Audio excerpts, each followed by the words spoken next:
Have you ever woken up feeling like the cosmos finally hit the pause button, only to have it slam you with a gut punch you didn't see coming? That was the dawn when my 16-year-old daughter, Grace, glided out of our driveway on her rollerblades, her laughter loud enough to outshine the chirping sparrows, until 5 minutes later, two men in cop, like uniforms, shattered 6 bones in her spine. I fired a single warning shot.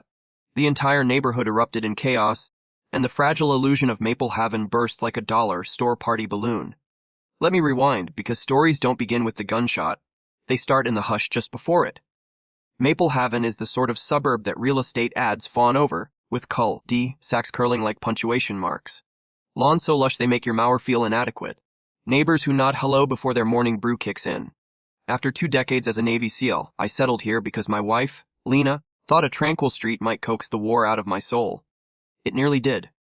Most days I'd step onto the porch, barefoot, clutching a steaming mug of tar black coffee, watching Grace carve lazy loops under the jacaranda trees, her ponytail trailing like a meteor's tail. That morning, the sun was still yawning when a black SUV screeched around the corner, tires howling like a slasher film soundtrack. Doors burst open. 2 men in dark tactical gear. No badges, no cameras, but boots polished enough to pass for official. Marched toward Grace like they'd drilled the moment. One snapped something about illegal street activity. She barely had time to furrow her brow. They seized her arms, pinned her down, twisting them behind her until joints cracked. Her scream sliced through the steam curling off my coffee. The mug crashed onto the porch, splintered, and I was already in motion. Instinct outran reason. I drew my sidearm, legal, trained, known to the sheriff's office, and charged. The world narrowed to one point, my daughter's face pressed into scorching asphalt. I braced my stance, aimed the barrel, my voice cutting through the air, release her. One of them flinched toward his belt. I fired. The bullet tore into the pavement near his feet, gravel spitting against his shins, and his bravado drained like water from a cracked bucket. They let her go. She collapsed like a puppet with severed strings, gasping, her spine bent in ways that haunt my sleep. Knees, hands up, I commanded, though every nerve in me thrummed. Neighbors peeked from behind shrubs, phones raised, faces etched with doubt. Real cops or deadly imposters. Sirens finally wailed down Birchwood Drive, but in a crisis, time drags like molasses. The longest 90 seconds I've ever lived. Paramedics loaded Grace, painkillers softening her questions. Real officers cuffed the imposters, but even in the squad car, their smirks reeked of untouchability. Something felt wrong. I sensed it as the ambulance doors shut and its lights faded. An old combat instinct whispered, it's never just 2 guys. Hospital hallways gleamed too harshly, their hum feeling hollow. A surgeon in pale green scrubs laid it out starkly: 6 lumbar fractures, possible nerve damage, months of recovery if luck held. Grace tried to laugh it off. Guess I'm stuck on the ground? Huh. But her gaze wavered when she thought I didn't notice. I gripped her hand as fury hardened in my chest. The next blow landed swiftly. Before I could finish my hospital cafeteria coffee, the Maple Haven HOA posted a slick statement on their website, calling the attack a regrettable mix, up with volunteer security contractors and urging the community to move on. No remorse, no accountability, just polished PR gloss on a trash fire. I knew the HOA president, Douglas Harland, a guy who could juggle 3 handshakes if he grew a spare arm. Tech wealth, charity gala charm, teeth so bright they practically chimed. Last spring, he'd sold the HOA's new safety initiative to hire private guards to bolster local police. I'd raised an eyebrow but let it pass. Who imagines a neighborhood patrol roughing up a teen like she's a fugitive? My calls for updates hit dead ends. Evidence was under review. Meetings were pending. Deputies who'd sworn transparency suddenly avoided my gaze.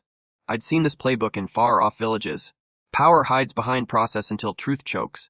So, I did what a SEAL does when the system fails. I built my own. Step 1, scout the terrain. I canvassed Maple Haven, block by block, charming neighbors on their stoops. Most closed their doors with quiet sympathy. They'd seen the Facebook clips but feared trouble. Some murmured about guards scolding kids for skateboard scratches or OA notices citing aesthetic violations. Piece by piece, a grim pattern emerged. Harlan's volunteers were wielding unearned authority, backed by vague, legal-as, heavy bylaws. Step 2, gather intelligence. A retired teacher on Sycamore had a doorbell camera perfectly angled at the street. Over iced tea, I copied her files. A teen 3 houses down shared drownage from a school project, capturing a guard shoving a kid off his bike. By week's end, my garage was a conspiracy theorist dream: photos, timelines, and county records tying HOA funds a shady outfit called Sentinel Approach LLC. Guess who was on its board? Douglas Harland. Step 3, amplify. A neighbor's cousin at Clear Current News, a scrappy outlet, was eager for a story. I slipped them a dossier, no name attached. The headline hit Friday: Suburban Safety or Private Militia. Maple Haven HOA faces scrutiny after brutal incident.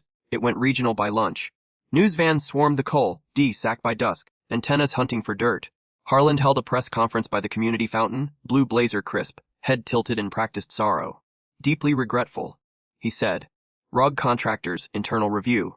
I stood behind the cameras, arms folded, memorizing his empty words. He spoke like a deflating balloon, all air, no weight.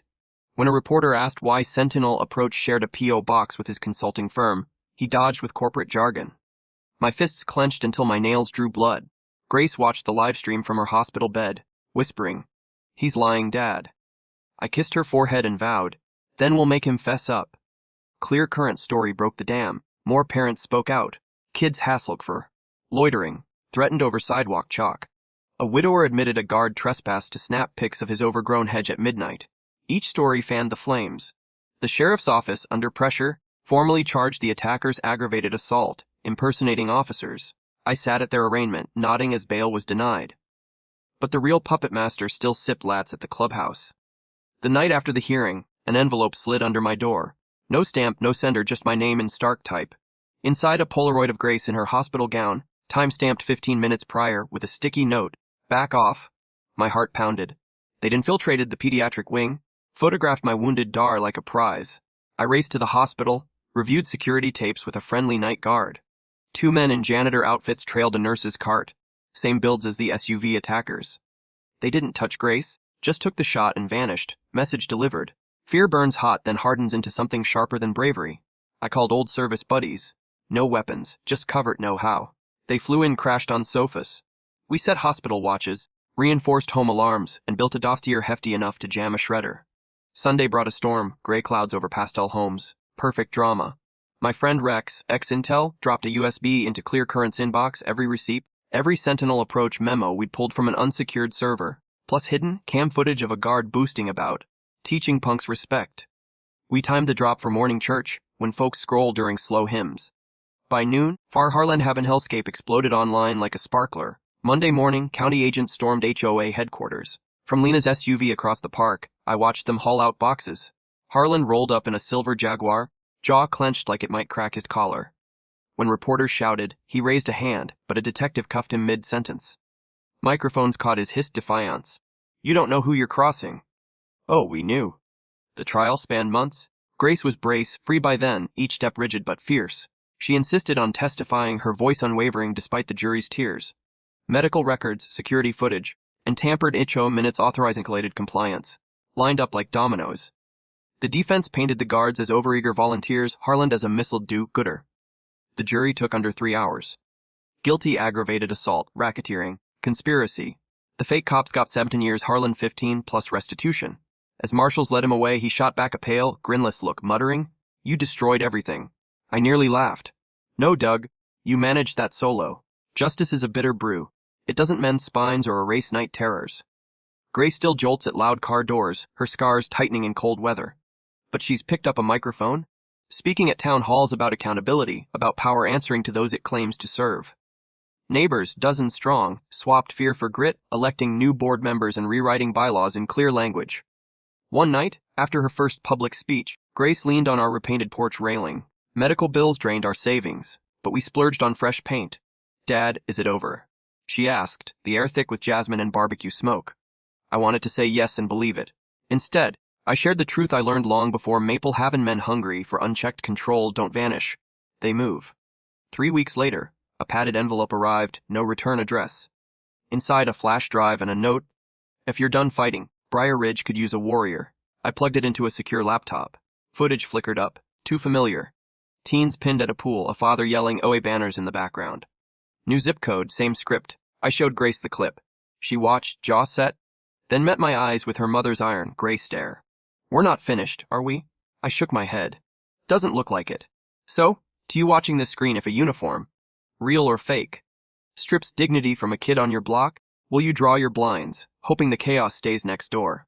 Or will you step onto your porch, coffee cooling, and decide the quiet ends with you? Drop your thoughts below. Share this with every neighbor who thinks AOA nonsense is trivial. And tell me, when power oversteps, whose side are you on?